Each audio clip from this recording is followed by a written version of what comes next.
Côte d'Ivoire, Abidjan le samedi 2 mars 2024, la coalition des organisations des artisans de Côte d'Ivoire a tenu une rencontre avec les artisans avec au menu de l'ordre du jour le déguerpissement et la situation à la Chambre des métiers de Côte d'Ivoire.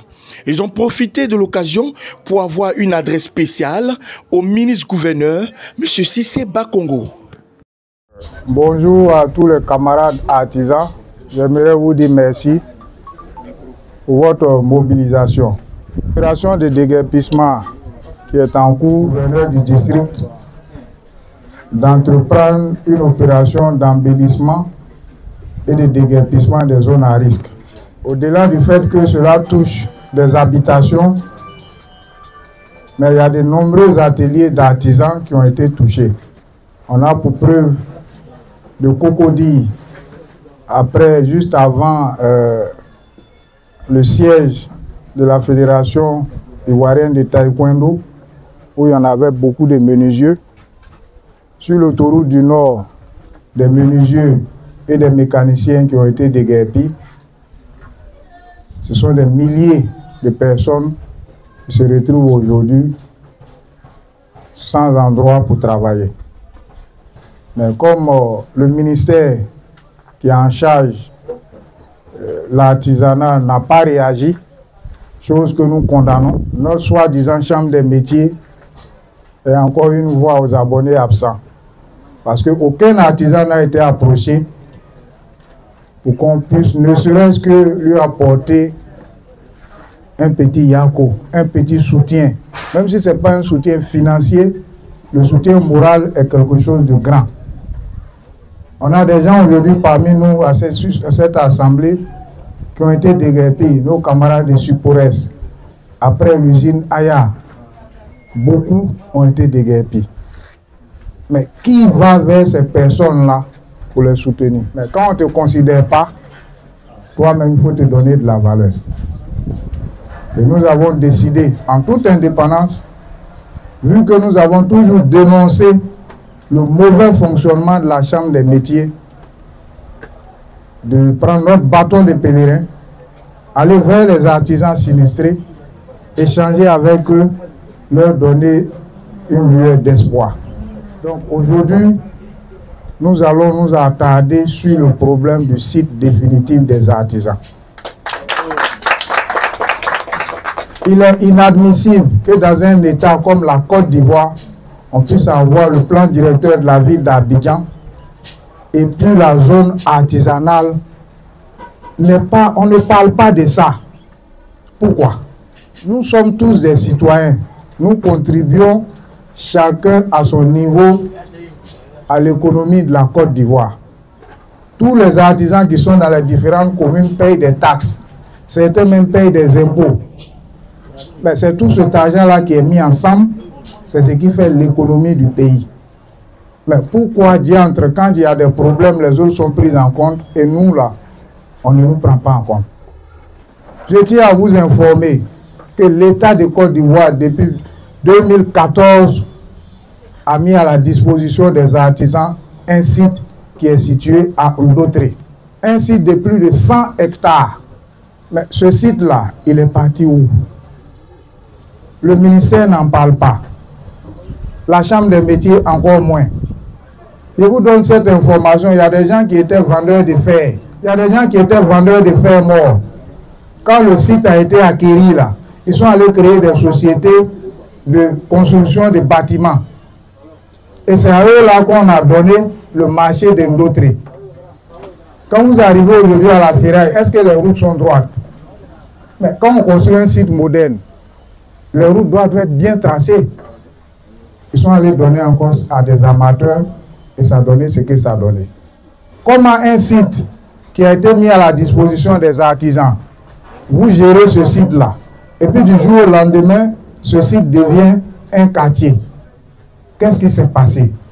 Les artisans se posent la question. Qu'est-ce qui n'a pas marché en Ndotré? Ce n'est pas le site artisanal de Abobo. Ne vous trompez pas. L'État a payé, le site est situé à Abobo, mais ça appartient à tous les artisans du district d'Abidjan. Yopougon a le droit d'avoir espace là-bas. Abobo a le droit, Atekoubé a le droit, Koumansi a le droit. d'avoir des espaces, des artisans de ces communes-là. Mais comme nous, le ministère, ni la chambre des métiers, qui est d'ailleurs morte parce qu'elle ne fonctionne pas, n'arrive pas à faire quelque chose, à quelquefois malheur bon. Le ministre-gouverneur qui est venu, il est le patron du district d'Abidjan. Il est le maire des maires. Quand il vient te chasser, il te dit que là, c'est pas ta place, il ne doit pas être là.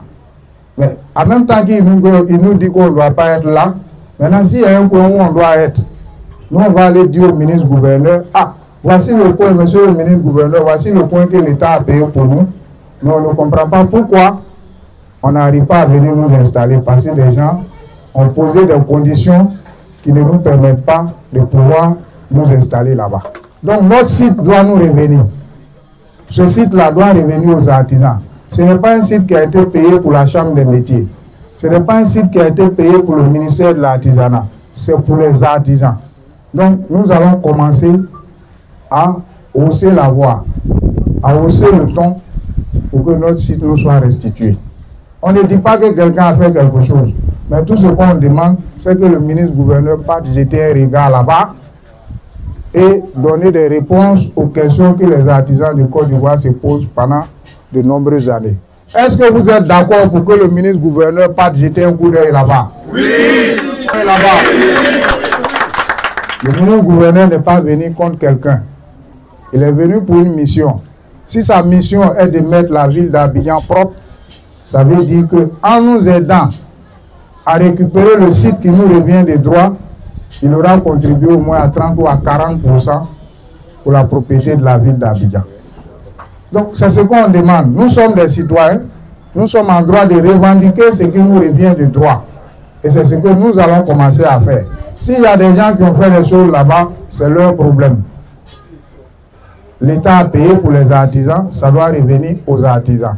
En dehors du fait que des familles soient mises dehors, il y a des pères de famille qui ont perdu leur entreprise, qui ont perdu leur gagne-pain.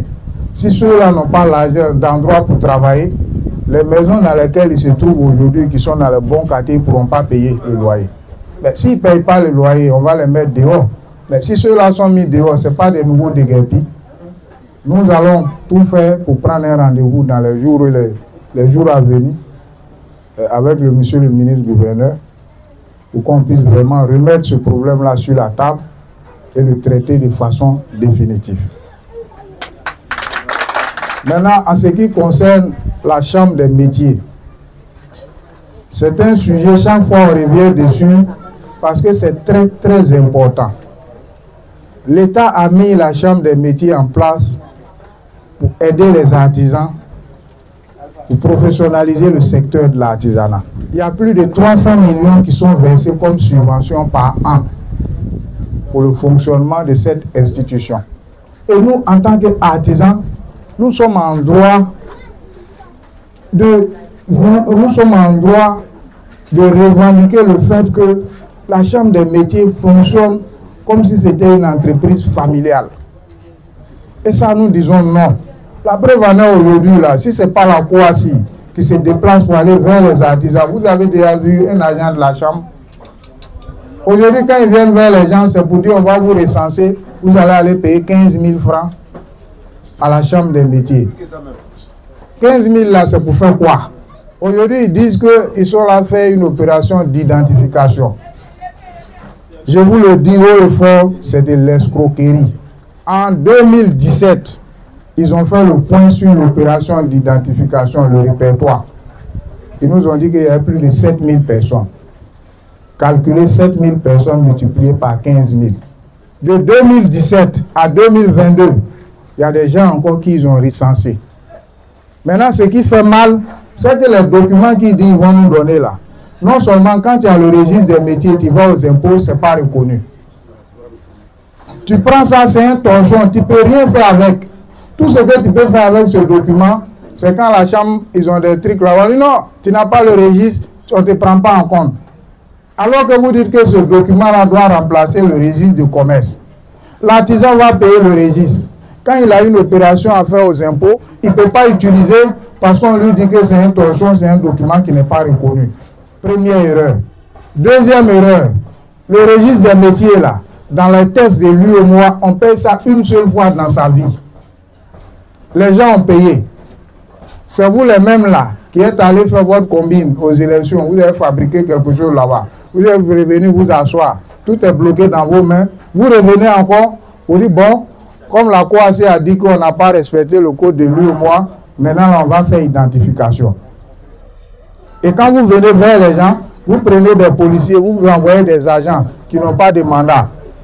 Des policiers qui n'ont pas d'ordre de mission, qui viennent sur le terrain, rien que pour influencer les artisans. Et vous leur dites, bon, vous devez payer le registre et la carte, la carte professionnelle de la Chambre des métiers. Maintenant, on vous demande, mais le registre là, on dit on paye une fois. Quand il dit, moi, il y a des appels, on dit non, laissez tomber le passé, ce que vous avez payé là, ceux qui étaient là avant là, bon, ils ont mal fait le travail, ils vous ont escroqué, mais nous, la nouvelle équipe là, vraiment, on va venir mettre de l'ordre. Donc s'il y a des gens à la Chambre qui ont volé, qui ont escroqué des centaines de millions, mettez-les en prison, et puis Dieu merci, c'est les mêmes là qui sont là. Ceux qui ont volé là, ceux qui ont magouillé là, c'est eux qui sont là. Mais on les attrape, on les met en prison. Ils ont fait de la fraude, ils ont fait du racket, ils doivent payer. La dernière fois, la COAC a saisi la haute autorité pour la bonne gouvernance. Ils ont commencé à trembler. Ça, c'est leur problème. Nous, on n'est pas contre quelqu'un. On veut que notre institution fonctionne normalement pour que les artisans soient à l'aise. L'autorité est en train de travailler sur le document afin que les responsabilités soient situées. On ne peut pas accepter que dans un pays comme la Côte d'Ivoire, en 2024, là, des gens soient encore dans des pratiques vraiment qu'on ne qualifie même pas, des pratiques des temps passés. L'opération qui est en cours ne concerne pas les artisans. Nous n'allons pas participer à cette opération parce qu'elle ne nous apporte rien. Aujourd'hui, les gens ont été déguerpis là. Vous les avez vus? Les amis de Sipora, vous les avez vus? Non. La Chambre des métiers est venue vous voir? Non. Le ministère est venu vous voir? Non. Mais l'État, il y a des budgets qui sont dégagés pour ça, pour le fonctionnement de l'institution. Mais pourquoi on ne peut pas nous assister? Qu'est-ce que les artisans de Côte d'Ivoire ont fait de si mal? Et puis ils sont devenus orphelins. Les artisans de Côte d'Ivoire sont fatigués. Nous sommes fatigués. Ils en ont ras-le-bol. On paye un site pour eux. Pas de soutien. Il y a des gens qui braquent le site. Vous êtes là, vous êtes muets. Il y a des déguerpissements, ils n'ont droit à rien. Même il y a eu le problème de Covid. Les artisans, zéro. Nous avons commencé à saisir toutes les institutions au plan national et international qui peuvent aider les artisans de Côte d'Ivoire à rétablir la légalité et la justice dans le secteur de l'artisanat. Parce qu'il y a trop d'injustice. Tout le monde aujourd'hui dans le monde, là, au 21e siècle, a soif de justice. Parce que le monde est devenu un village planétaire.